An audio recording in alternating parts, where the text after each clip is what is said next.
स्वागत है अधिकारी जीएस चैनल में। आज हम लोग भारतीय राज्य व्यवस्था एवं संविधान शुरू करने जा रहे हैं। जो भारत का संविधान है और जो भारत की पॉलिटी है वो कैसे डेवलपमेंट हुई और उसको कैसे पूरा शुरू से अंत तक हम लोग इसको देखेंगे। ठीक है, तो उसका बेसिक पहले हम लोग समझ लेते हैं कि आखिरकार ये भारतीय राज्य व्यवस्था एवं संविधान का बेसिक क्या है और पॉलिटी को हम पॉलिटी क्यों कहते हैं, राज्य व्यवस्था क्यों कहते हैं। और हम राज्य व्यवस्था को पढ़ते पढ़ते हम संविधान क्यों पढ़ने लगते हैं, तो उसके बारे में सही से जो जान लेते हैं हम लोग बेसिक जो चीज़ें हैं। ठीक है, तो पॉलिटी का जो इस वीडियो है हमको लग रहा है कि ज़्यादा ही वीडियो बनेगा इसमें, तो एक पूरी प्लेलिस्ट रहेगी पॉलिटी की, इंडियन पॉलिटी की, या यूपीएससी, यूपीपीसीएस और और सभी एग्ज़ाम जहाँ जहाँ पॉलिटी को पूछा जाता है सबके लिए ये कारगर है। तो आप इसको किसी भी एग्ज़ाम के लिए प्रीफर कर सकते हैं।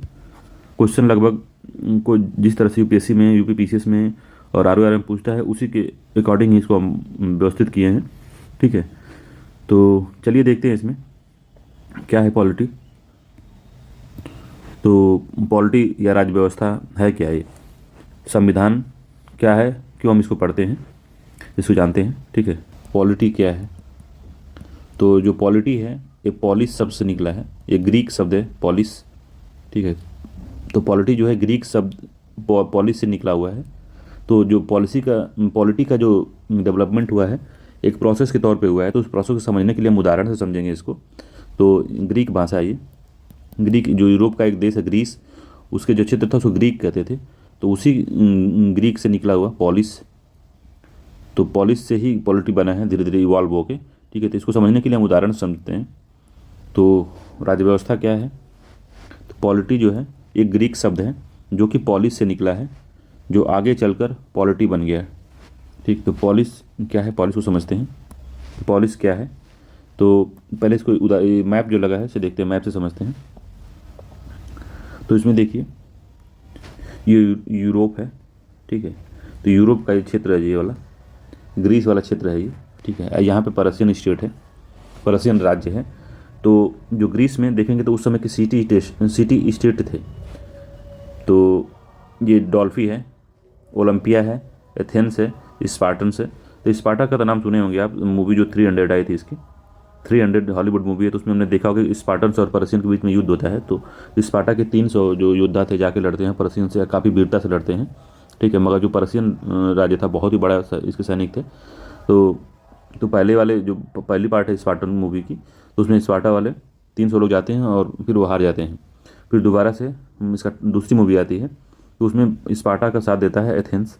ठीक है, तब जाके पर्शियन से लड़ते हैं, फिर भी हार जाते हैं, पर्शिया पूरा एक कब्जा कर लेता है। मगर इनकी वीरता को दिखाया कितना ये वीर हैं, कितना वीरता से लड़ रहे हैं ये। ठीक है, तो ये मान लीजिए स्पार्टा है, तो स्पार्टा का एक अफेयर होगा। ये स्पार्टा का कार्य करने का अपना, इसके जो राजा होंगे, राजा का कार्य करने का तरीका होगा कि वो ओलंपिया से कैसे रिलेशन रखते हैं, अपने जो नागरिक हैं उनको किस तरह की सेवाएं देते हैं, किस तरह के अधिकार देते हैं। तो वो उनका पॉलिस कहलाएगा। तो सिटी स्टेट कहे जाते थे पहले इनको। एथेंस सिटी स्टेट था, स्पार्टन सिटी स्टेट है, ओलंपिया सिटी स्टेट है। तो सबके अलग अलग राजा रहते थे।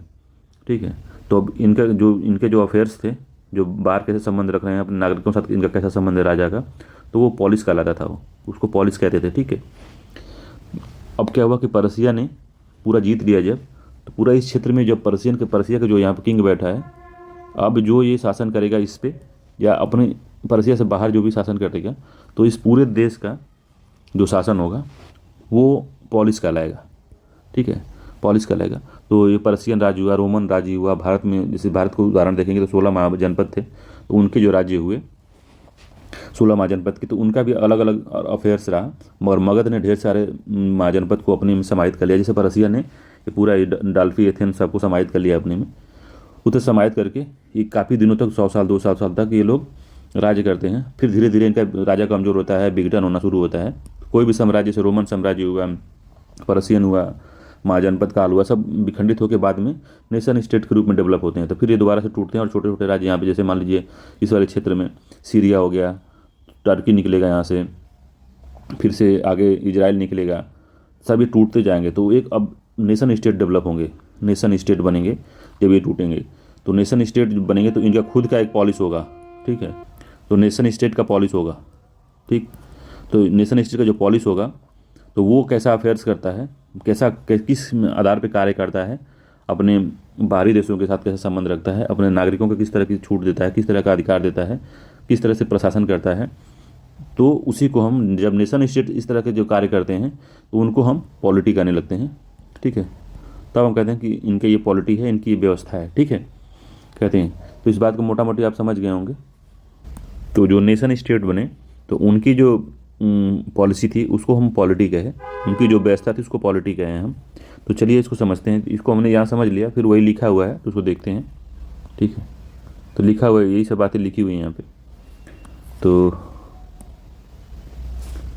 इसमें बताया गया है कि पॉलिस क्या है। तो पॉलिस प्राचीन काल में, आज से 200 से 250 वर्ष पूर्व ग्रीस में छोटे छोटे जो सिटी स्टेट थे, जिसको स्पार्टा और एथेंस कहते थे हम लोग। ठीक है, जो आज के शहर जैसे देश थे, जैसे आज शहर हैं वैसे वहाँ देश हुआ करते थे। इन्हीं को सिटी स्टेट कहते थे। और इनका कार्य करने का जो तरीका था, जो इनका प्रशासन करने का तरीका था, दूसरे देशों से संबंध बनाने का तरीका था, उन्हीं को हम पॉलिस कहते थे। ठीक है, तो पॉलिस क्या था? तो polis equal to city state था। Polis equal to city state, इनके affairs of the city state is called polis. तो जो इनका कार्य करने का तरीका था देश विदेश से और अपने नागरिकों से, राजा के और वहाँ के जो किंग थे, जो यहाँ पे प्रधानमंत्री हों या राष्ट्रपति हों, तो उनका जो तरीका था, उनका प्रशासन करने का जो तरीका था, उसी को अफेयर्स कहते हैं। तो affairs of the city state is called polis. ठीक है, तो सिटी स्टेट्स को और आप समझना चाहते हैं डिटेल में, जिनको नहीं समझ में आया समझ लीजिए। जब एक शहर, जैसे मान लीजिए दिल्ली ही है, राज्य की तरह कार्य करने लगे तो उसको हम सिटी स्टेट कहते हैं। जैसे दिल्ली ही आज उसका मतलब एक सरकार हो जाए, जो संप्रभु सरकार हो, जो कि अपने आंतरिक और बाह्य मामले को खुद ही बिना किसी के प्रभाव में आके उसका निर्णय ले, खुद का झंडा हो, करेंसी हो, पासपोर्ट हो, सिटीजनशिप देता हो, तब वो सिटी स्टेट कहलाएगा। ठीक है, जैसे प्राचीन भारत में आप देखेंगे तो 16 महाजनपद काल में जो जिले थे तो सिटी स्टेट के उदाहरण थे। तो एक शहर जो अपने कार्य करते थे, एक शहर जो अपने कार्य करते थे, जिस व्यवस्था से करते थे, उनको ही हम पॉलिस कहते थे, जिसको हमने आपको समझाया था इसमें। जैसे मगध के उत्कर्ष ने अधिकतम जिलों को जीत कर अपने में समाहित कर लिया, उसी प्रकार से पर्शियन स्टेट ने ग्रीक राज्यों को जीत कर अपने में मिला लिया। ठीक है, अब ये सिटी स्टेट एक बड़ा राज्य बन गया, जिसे हम पर्शियन कहते हैं। या मगध था, मगध ने कई जो हमारे महाजनपद थे उनको जोड़ के मगध बना, पर्शियन स्टेट बना। रोमन थे, रोमन एक साम्राज्य था, तो पूरा एम्पायर इनका था, बहुत सारे इसमें देश शामिल थे। जो आज देश हम लोग देखते हैं, ये पूरा एक रोमन जब साम्राज्य हम कहते हैं, तो इसमें जो आज के लगभग 100 जिसमें 20-25 देश शामिल थे। ठीक है, तो इससे पहले ये रोमन साम्राज्य में थे, तो रोमन का अफेयर्स था, उसको पॉलिस कहते थे। फिर जब रोमन का विघटन हुआ तब छोटे छोटे देश बने वहाँ पे, जैसे इटली बन गया, उधर प्रासा बन गया, फिर नीचे तरह तरह के यूरोपीय देश बने। तो देखिए जब देश ये नेशन बने, ये जब रोमन टूटा या पर्शियन टूटा तो नेशन डेवलप हुए, तो नेशन स्टेट डेवलप हुआ। ठीक है, जब इनसे टूट के पर्शियन से टूटा तो नेशन स्टेट बने। अब ये नेशन स्टेट जो बने तो इनकी जो पॉलिसी थी, जो इनका कार्य करने का तरीका था, उसको हम पॉलिस कहे। ठीक है, तो जो नेशन स्टेट थे, इनका जो पॉलिस था उसको पॉलिटी कहा जाने लगा। ठीक है, तो पॉलिटी को हम क्या कहते हैं? Affairs of a nation state is called polis. ठीक है, पहले क्या था? पहले जो पॉलिस था वो क्या है? Affairs of city state is called polis. ठीक है, मगर अब क्या? Affairs of nation state is called polity. ठीक है, तो देश क्या होता है? तो देश क्या होता है उसके बारे में समझिए पहले। देश किसे कहेंगे हम?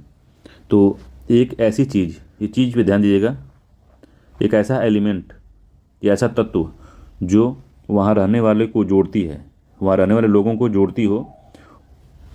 वो चीज़ कुछ भी हो सकती है, जैसे कि भाषाई रूप से जुड़े हों, या संस्कृति उनकी एक हो। ठीक है, या साझा उनका इतिहास हो, या वंश उनका एक हो, जिसको एथनिसिटी कहते हैं, जाति उनकी एक हो।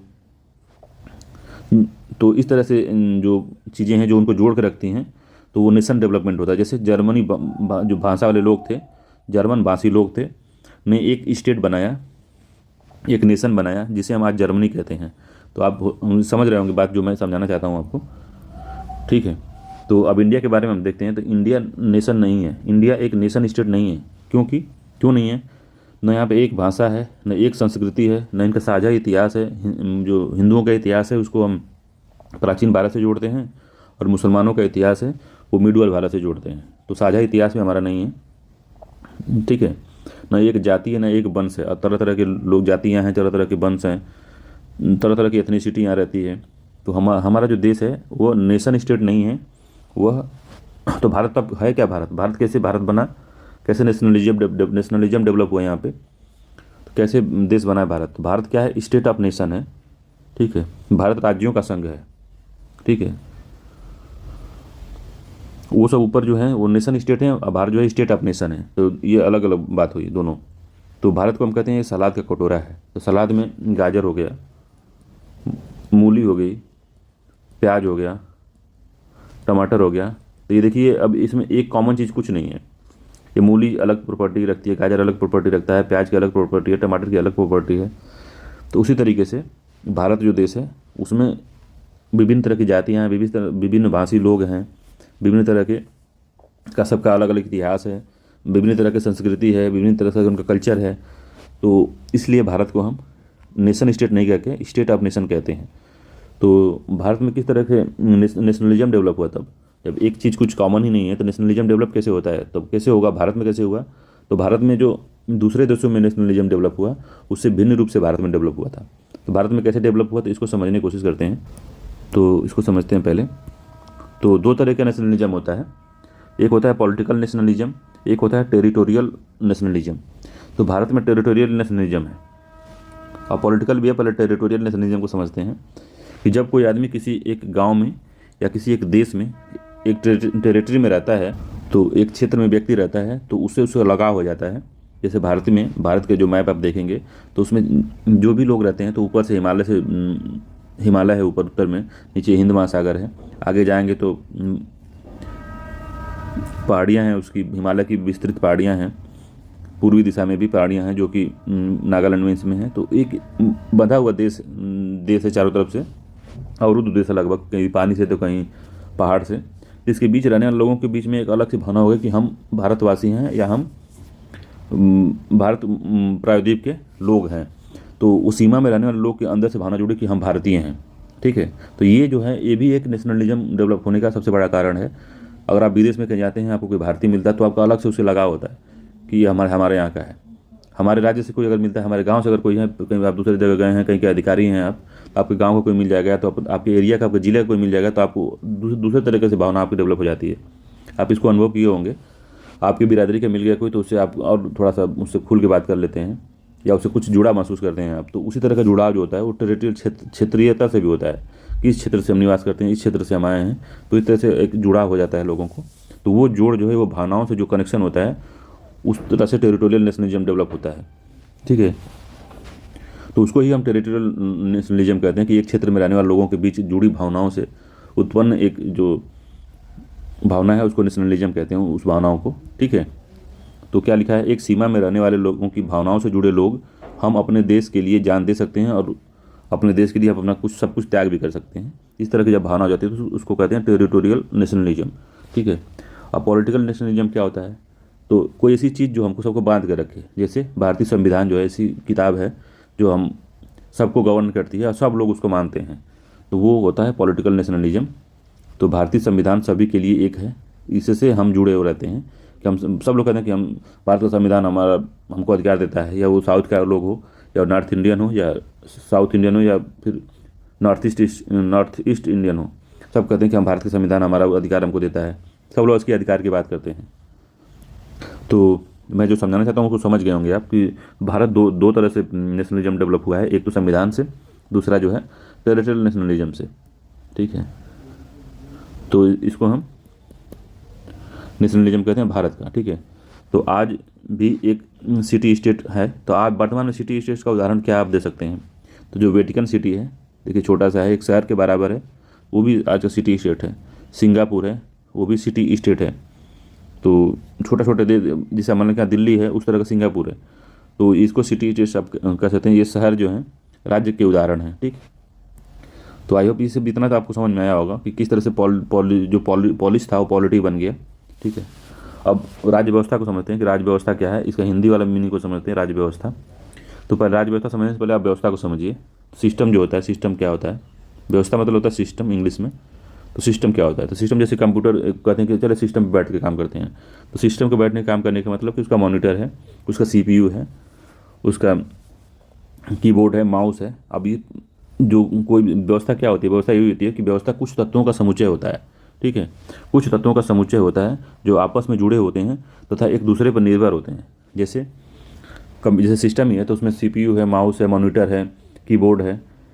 अगर ये एक दूसरे से जुड़ा नहीं है तब उसको सिस्टम नहीं कह सकते। बस केवल आपके पास उसका जो एल सी डी है, अगर वहीं बैठे हैं, आप केवल एलसीडी लेके बैठे हैं तो आप कह नहीं सकते कि हम सिस्टम पे बैठे हैं। केवल सीपीयू लेके बैठे हैं तो आप इसको कह नहीं सकते। केवल माउस लेके बैठे हैं तो आप सिस्टम इसको नहीं कह सकते। ये सब जुड़ेंगे जब जब इंटरकनेक्टेड रहेंगे, एक दूसरे पर निर्भर रहेंगे, तब ये सिस्टम कहलाएंगे। उसी तरीके से जो व्यवस्था होती है वो कुछ तत्वों का समुच्चय होता है जो आपस में जुड़े होते हैं तथा एक दूसरे पर निर्भर होते हैं, ठीक है। तो वे तत्व क्या हैं पॉलिटी में, राज्य व्यवस्था में वो तत्व क्या हैं? तो वो तत्व हैं जनसंख्या, भूभाग, सरकार और सरकार की संप्रभुता। ये आपस में मिलेंगे तभी एक राज्य बनेगा, तभी उसकी राज्य की व्यवस्था होगी, ठीक है। तो राज्य क्या होगा? राज्य जनसंख्या, भूभाग, सरकार एवं संप्रभुता से मिलकर बनता है एक राज्य, ठीक। उसके बाद में जब ये जुड़ते हैं आपस में, जनसंख्या से भूभाग, भूभाग सरकार, सरकार से संप्रभुता, ये सब जुड़ेगा तो उसको हम कहते हैं राज्य व्यवस्था, ठीक है। तो राज्य को चलाने वाली व्यवस्था को राज्य व्यवस्था कहेंगे, क्योंकि सरकार जो है वो व्यवस्था बनाएगी, ठीक। तो आपस में जुड़ेंगे तभी ये काम होगा और एक दूसरे पर निर्भर भी रहेंगे ये। तो इकट्ठे बस जनसंख्या हो तो आप नहीं कह सकते कि वो राज्य बन गया है। जनसंख्या के साथ भूभाग होना चाहिए। ये इंडिविजुअल नहीं है, ये मिलकर ही बन पाएंगे। कोई एक चीज़ इसमें से गायब है तब वो जो है राज्य नहीं बन पाएगा। राज्य के लिए क्या, ये यूपीएससी में पूछा था कि एक राज्य के लिए क्या क्या जरूरी है, तो चारों एलिमेंट दिया था और पूछा था केवल एक, केवल दो, केवल तीन, केवल चार, सभी चार रहेंगे तभी एक राज्य बनेगा। राज्य की परिभाषा ये होती है कि राज्य उसे वो होगा जैसे एक जो जनसंख्या हो, एक भूभाग हो, भूभाग में जनसंख्या रहती हो, उस जनसंख्या को चलाने के लिए सरकार हो और वो सरकार ऐसी हो कि जो संप्रभु हो। जैसे कि जब भारत था, जब ब्रिटिश के अधीन था जब, तो हमारे पास जनसंख्या भी थी, भूभाग भी था, सरकार भी थी, मगर हम संप्रभु नहीं थे, तो हमको देश नहीं कहा जाता था। हम ब्रिटिश के गुलाम कहे जाते थे, ठीक है। संप्रभु हम नहीं थे तो हम गुलाम कहे जाते थे। जब आज़ादी के बाद हमको संप्रभुता मिली तो तब ये जनसंख्या, भूभाग, सरकार और संप्रभुता मिल के हम भारतीय कहलाए, हम भारत देश के निवासी कहलाए, ठीक है। तो इस बात को समझिए। तो यूपीएससी में इसको पूछा था, ये काफ़ी इंपॉर्टेंट है, राज्य की परिभाषा पूछता है, ठीक।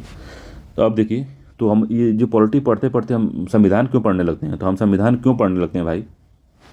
तो क्या है, जब जनसंख्या, भूभाग और सरकार और संप्रभुता की सारी जानकारी एक किताब में है जिसे हम संविधान कहते हैं। तो अब क्या जनसंख्या के बारे में है कि हमारे देश की जनसंख्या कितनी है, उसको क्या अधिकार मिले हुए हैं, उसको क्या सुविधाएं मिली हुई हैं, वो कहाँ तक घूम सकता है, कहाँ तक व्यापार कर सकता है, क्या क्या कर सकता है, इन सारी जानकारी एक किताब में है। तो जनसंख्या के बारे में जो जो अधिकार हैं, जो जो राइट हैं, जो जो कर्तव्य हैं, जो दिया हुआ है संविधान में ही लिखा है। भूभाग मतलब कि भारत का क्षेत्र क्या है, भारत में राज्य कितने हैं, किस तरह से राज्य काम करता है, राज्यों के क्या प्रॉपर्टी है, राज्यों की क्या विशेषता है, ये सब बारे की इनकी जानकारी कहाँ लिखी हुई है? तो संविधान में लिखी हुई है। सरकार कैसी है, सरकार कैसी है, यहाँ पे सेपरेशन ऑफ पावर है कि नहीं है, अब सरकार की किस तरह की है, गणतंत्र है या राजतंत्र है, कि चुनाव होता है तो कैसे चुनाव होता है, सरकार के क्या क्या दायित्व हैं, ये सारी चीज़ों की जानकारी कहाँ लिखी हुई? संविधान में लिखी हुई है। भारत राष्ट्र संप्रभु है, किस तरह का संप्रभु है, इसके बारे में कहाँ बताया गया है? तो एक किताब है जिसे हम संविधान कहते हैं, उसमें बताया गया है। तो ठीक है, तो संविधान में इस बारे में लिखा होता है। तो अब यह है कि संविधान क्यों पढ़ने लगते हैं? तो जवाब इसका यही है कि जनसंख्या, भूभाग और सरकार और संप्रभुता की सारी जानकारी एक किताब में है जिसे हम संविधान कहते हैं। इस वजह से हम संविधान को पढ़ते हैं। तो संविधान क्या है? तो कुछ नियमों का समुच्चय है जो दिशा निर्देश दिखाता है कि देश है कि एक देश, राज्य, संस्था या परिवार को कैसे काम करना है, कैसे संचालन उसका चलना है, ठीक है, कैसे चलना है, ये सबकी जानकारी कहाँ होती है? तो एक संविधान में होती है। एक नियम कानून का एक किताब होता है ये, ठीक है। तो देखते हैं संविधान का और क्या है। तो संविधान मूलभूत नियमों का एक ढांचा है जो लोगों के गोल को पूरा करने का नियम बनाता है। ठीक है, तो संविधान का उल्लंघन कोई न करे तो ही अच्छा है, जैसे कि फंडामेंटल राइट का सरकार उल्लंघन नहीं कर सकती। समय के साथ ये बदलता है। न्यायपालिका द्वारा ये संरचित रहता है। राजनीतिक संरचना देता है कि राजनीतिक संरचना कैसी होगी। ठीक है, आइडेंटिटी देता है, जैसे कि भारत के हम निवासी हैं, ये कौन कौन बताता है? संविधान बताता है कि भारत के कौन कौन निवासी होंगे, कौन निवासी है। ठीक है, तो आगे अब हमको संविधान के बारे में पढ़ना है। तो संविधान के बेसिक आप समझ लीजिए कि बेसिक यही है। तो अब हमको संविधान के बारे में पढ़ना है, तो संविधान का मोटा मोटा यही है। आगे हम संविधान देखते हैं संविधान के बारे में क्या है। तो संविधान ही पढ़ना है हमें। तो इसमें संविधान के बारे में क्या क्या है, तो संविधान और संविधानवाद क्या है इसके बारे में देखते हैं। तो संविधान और संविधानवाद क्या है, इसमें पहला है कि जो संविधान है यह किसी भी देश के मूलभूत कानूनों का एक विधिक दस्तावेज है और इसे एक सर्वोच्च कानूनी दर्जा प्राप्त होता है। ठीक है, संविधानवाद के बारे में यूपीएससी में कई बार क्वेश्चन पूछा है, 2-3 बार पूछ चुका है। संविधानवाद क्या है, तो राज्य को मानने निर्णय लेने से रोकने के लिए राज्य की सामान्य शक्तियों पर लगाए गए आवश्यक प्रतिबंध को संविधानवाद कहते हैं। तो संविधानवाद क्या करता है, संविधानवाद एक अवधारणा है जो कि राज्य को प्रतिबंधित करती है। राज्य को कुछ ऐसे कानून या ऐसे उनकी शक्तियां जो कि किसी के मौलिक अधिकार का, किसी व्यक्ति के मौलिक अधिकार का, किसी समाज के मौलिक अधिकार का हनन करती हो, उसको रोकने के लिए जो आवश्यक प्रतिबंध है वही संविधानवाद है। ठीक है, तो संविधानवाद यही है। तो संविधानवाद जहाँ भी आया है वो समझ लीजिए कि राज्य को रोकने का काम करेगा संविधानवाद। ठीक है, राज्य की जो निरंकुशता है उसको रोकता है संविधानवाद। तो इसको ये कॉन्सेप्ट कई बार पूछ चुका है संविधानवाद, तो इसको ध्यान से देखिएगा संविधानवाद क्या है। ठीक है, संवैधानिक नैतिकता के बारे में मेंस में क्वेश्चन पूछा था कि संवैधानिक नैतिकता क्या है। तो इसका आशय भारत के संविधान में शामिल मूल्यों और सिद्धांतों के निष्ठापूर्वक पालन करने से है संविधान की नैतिकता। ठीक है, तो इसका आशय भारत के संविधान में शामिल मूल्यों और सिद्धांतों को निष्ठापूर्वक पालन करने को संवैधानिक नैतिकता कहते हैं। विधि के शासन की अवधारणा A.B. डायसी की है। पूछता है विधि के शासन की अवधारणा कौन दिया था, तो A.B. डायसी ने दिया था इसको। तो पहला है मानने से शक्तियों के इस्तेमाल पर रोक, मनमाने शक्तियों के इस्तेमाल के रोक को ही विधि का शासन कहते हैं। दूसरा है विधि के समक्ष समता और तीसरा है व्यक्ति की स्वतंत्रता। तो 3 प्रकार की विधि के शासन की अवधारणा है। पहला है मनमाने शक्तियों का इस्तेमाल करने पर रोक, दूसरा है विधि इनके समक्ष समता, तीसरा है व्यक्ति की स्वतंत्रता। ठीक है, तो ये पूरा मामला है संविधान क्या है। संविधान के बारे में ऊपर भी समझे हैं आप, इसको भी PDF इसके जो PPT है इसमें भी समझ लिए। संविधानवाद क्या है ये भी समझे, संविधान की नैतिकता क्या है ये भी समझे, विधि का शासन की अवधारणा जो A.B. डायसी ने दी थी उसको भी हमने समझा कि 3 तरह का है। ठीक है, अगला है उच्च न्यायालय के अनुसार संविधानवाद क्या है। तो रामेश्वर प्रसाद वाद में संविधानवाद की जो है हाई सुप्रीम कोर्ट ने संविधानवाद को परिभाषित किया। तो कहा संविधानवाद तानाशाही के बजाय विधि के शासन पर आधारित है। इसके तहत व्यक्तिनिष्ठ या सब्जेक्टिव स्पष्टीकरण का कोई स्थान नहीं होता। इसके बजाय स्वयं संविधान में लिखित वस्तुनिष्ठ या ऑब्जेक्टिव उपबंध सर्वोच्च होते हैं। ठीक है, तो संविधान में जो लिखा है वही सर्वोच्च होगा। ठीक है, तो इसके तहत व्यक्तिनिष्ठ स्पष्टीकरण का कोई स्थान नहीं, जो संविधान में लिखा है वही बात सही है। और IR कोएल्होवाद के इसमें जो संविधानवाद एक कानूनी सिद्धांत है। इसके तहत सरकार द्वारा प्रयोग की जाने वाली शक्तियों पर नियंत्रण रखा जाता है ताकि लोकतांत्रिक सिद्धांतों के उल्लंघन को रोका जा सके। तो यही संविधानवाद का मेन यही है। संविधानवाद भी पूछा है यूपीएससी ने। ठीक है, तो ये जो गहराई वाला जो है ये यूपीएससी लेवल का है। ठीक है, कभी कभी इसको पूछ सकता है इसमें भी यूपी PCS में, और जो स्टेट PCS है जैसे बिहार PCS है, राजस्थान का PCS है, MP PCS है, उसमें पूछ सकता है इसको। तो आगे संवैधानिक सरकार क्या होती है। तो पहला है कि सरकार का चयन लोगों द्वारा चुनाव प्रक्रिया के माध्यम से किया जाता है। दूसरा है राज्य के प्रमुख के पास सीमित शक्तियाँ होती हैं। तीसरा है शासन के कार्यकाल की अवधि निर्धारित होती है। उदाहरण के लिए संयुक्त राज्य America, United kingdom, Bharat, Pakistan में संवैधानिक सरकार है। गैर संवैधानिक सरकार क्या है, तो कोई चुनाव नहीं होता वहाँ। देश के शासन के पास अनियंत्रित शक्तियाँ होती हैं। शासन की जो अवधि होती है उसकी कोई सीमा नहीं होती है। जैसे उदाहरण के तौर पे ब्रुनोई है, कतर है, स्विट्जरलैंड है, स्वाजीलैंड, स्विट्जरलैंड नहीं स्वाजीलैंड है। तो ब्रुनोई कतर में राजशाही है, तो इस वजह से ये उदाहरण है, गैर संवैधानिक सरकार होती है ये, ठीक है। तो इस बात को समझिएगा। अगला है लिखित संविधान क्या होता है, अलिखित संविधान क्या होता है। तो यह एक कानूनी दस्तावेज होता है जो कि विधिवत संहिताबद्ध किया जाता है, ठीक है, अस्पष्ट, निश्चित और सुव्यवस्थित होता है ये। तीसरा है यह पूरी तरह से जागरूक रहते हुए सुविचारित प्रयासों का परिणाम होता है ये। जैसे कि संयुक्त राज्य अमेरिका का है, भारत का संविधान है और फ्रांस का संविधान है। तो तीनों संविधान ये पूरी तरह से व्यवस्थित तरीके से लिखा गया है, वाद विवाद करके इसको लिखा गया है। एक एक जो सेक्शन है सब पे व्यापक चर्चा हुई है। आखिर अलिखित संविधान क्या होता है। यह दस्तावेज के रूप में तो मौजूद होता है लेकिन विधिवत संहिताबद्ध नहीं होता, ठीक है, अव्यवस्थित होता है, अनिश्चित होता है और अस्पष्ट होता है। और तीसरा है ऐतिहासिक, यह ऐतिहासिक रूप से क्रमिक विकास का परिणाम होता है ये, ठीक है। ये बौद्धिक विकास का नहीं, ये क्रमिक विकास का परिणाम है। जैसे यूनाइटेड किंगडम यूके का जो संविधान है वो अलिखित संविधान है, ठीक है। अगला है, इसको देखते हैं, विशेषताएं क्या होती हैं, सरकार के प्रकार कौन कौन से होते हैं। तो लिखित संविधान और लिखित संविधान हमने समझ लिया, इसको बेसिक कॉन्सेप्ट है, समझ लीजिएगा। इसको पूछता है सरकार क्या होती है। तो सरकार की दो प्रणाली है, एक है शासन की राष्ट्रपति प्रणाली में कार्यपालिका अपनी नीतियों और अधिनियमों या कानूनों के लिए विधायिका के प्रति उत्तरदायी नहीं होती। साथ ही यह प्रणाली कार्यपालिका के संबंध में विधायिका से संवैधानिक रूप से स्वतंत्र होती है। तो कार्यपालिका और विधायिका दोनों स्वतंत्र होती है राष्ट्रपति प्रणाली में, ठीक है, राष्ट्रपति में, ठीक। तो ये सरकार की पहली प्रणाली है राष्ट्रपति। दूसरी है संसदीय प्रणाली।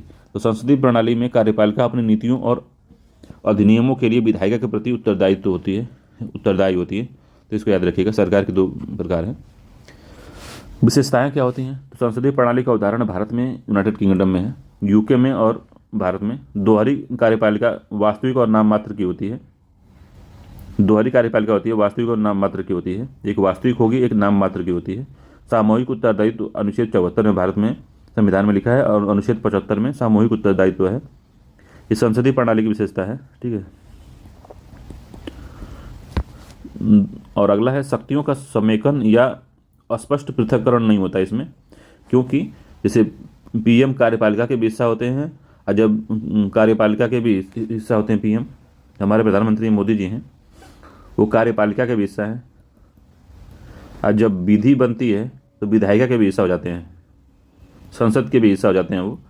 तो इसीलिए इसे शक्तियों का समेकन और अस्पष्ट पृथक्करण नहीं है, क्योंकि विधायिका और कार्यपालिका दोनों में एक ही आदमी बैठ सकता है। राजनीतिक एकरूपता होती है और समय समय पर निचले सदन का विघटन होता रहता है संसदीय प्रणाली में। शासन की जो राष्ट्रपति प्रणाली होती है, जैसे संयुक्त राज्य अमेरिका में है, तो एकल कार्यपालिका होती है इसमें। एकल कार्यपालिका वास्तविक और एकमात्र होती है, ठीक है। कोई उत्तरदायित्व तो किसी के पास नहीं होता। शक्तियों का स्पष्ट पृथक्करण होता है इसमें। तो लिखा है, ये देखिए यहाँ पे लिखा हुआ है कि जो विधायिका होती है उसका उत्तरदायित्व तो नहीं होता यहाँ पे, और कार्यपालिका ये जो यहाँ पे ऊपर लिखा है, ये कार्यपालिका नीतियों के प्रति विधायिका के प्रति उत्तरदायी नहीं होती, ठीक है।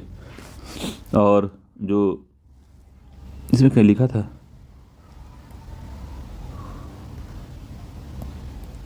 ये लिखा है यह प्रणाली कार्यकाल के संबंध में विधायिका से संवैधानिक रूप से स्वतंत्र होती है, ठीक है। यह प्रणाली कार्यपालिका के संबंध में विधायिका से संवैधानिक रूप से स्वतंत्र होती है, ठीक है। तो इनका पृथक्करण स्पष्ट होता है।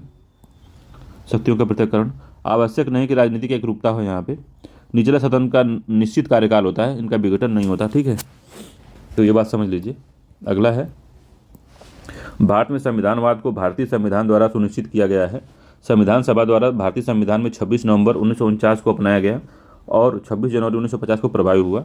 संविधान द्वारा सरकारी संस्थाओं की मौलिक संहिता, संरचना, प्रक्रिया, शक्तियों और कर्तव्यों का निर्धारण करने वाली व्यवस्था प्रदान की गई। साथ ही इसके तहत नागरिकों को मूल अधिकार, निर्देशक तत्व और कर्तव्यों को भी स्थापित किया गया है, ठीक है। तो भारतीय जो संविधान है उसकी विशेषता क्या क्या है, तो इसको देख लेते हैं। इसको आगे डिटेल में हम लोग देखेंगे, मगर अभी देख लेते हैं थोड़ा। तो क्या विशेषता है। तो पहला है सबसे बड़ा लिखित संविधान है, 25 भाग हैं, 12 अनुसूचियाँ हैं, 400 से ज़्यादा अनुच्छेद हैं।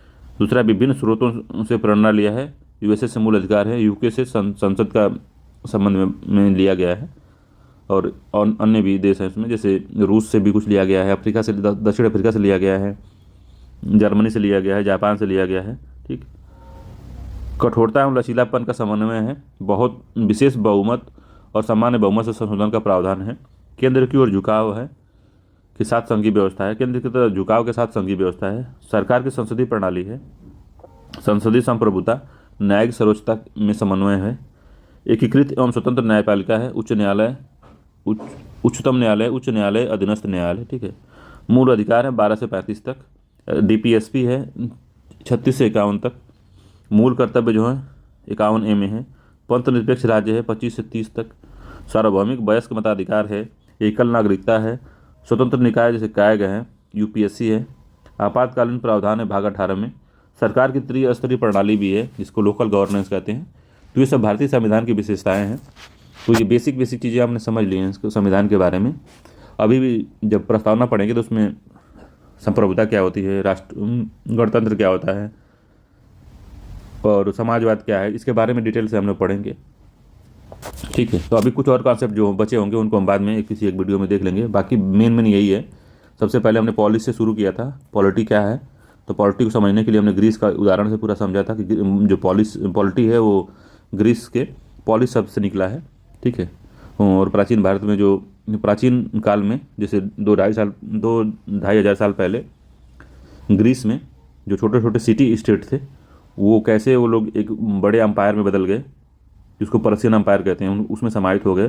फिर बाद में पर्शियन का विघटन हुआ तो स्टेट ऑफ नेशन बने। स्टेट ऑफ नेशन का जो अफेयर्स होता है उसको पॉलिटी कहा जाने लगा, और उसी पॉलिटी को की व्याख्या करते करते हम लोग भारत के बारे में भी कुछ समझे कि भारत के जो जनपद थे वो भी सिटी स्टेट के रूप में ही शुरुआत में कार्य किए थे। फिर नेशन स्टेट के बारे में हमने पढ़ा कि पॉलिटी कैसे बनी, फिर देश क्या होता है, देश में राष्ट्रवाद कैसे जन्म लेता है, देश एक देश के रूप में बंधा रहता है कि उसके देश को बंधे रहने के लिए एक तत्व होता है जो सबको जोड़ कर रखता है, जिसको भाषा, संस्कृति, साझा इतिहास, वंश, जाति, एथनिसिटी के रूप में लोग जुड़े होते हैं। जैसे हमने जर्मनी का उदाहरण देखा था, इजराइल का उदाहरण देखा था। ठीक है, इजराइल भी एथनिटी से बना एक देश है। ठीक है, फिर उसके बाद मैंने देखा था इंडिया में नेशनलिज्म कैसा है। तो इंडिया में दुनिया के अन्य देशों के अलावा दूसरे तरह का नेशनलिज्म है जिसको हम पॉलिटिकल नेशनलिज्म और टेरिटोरियल नेशनलिज्म के नाम से जानते हैं। फिर से तो भारत एक सिटी स्टेट नहीं है, भारत जो है स्टेट ऑफ नेशन है। भारत में जो नेशन स्टेट नहीं है, भारत एक स्टेट ऑफ नेशन है।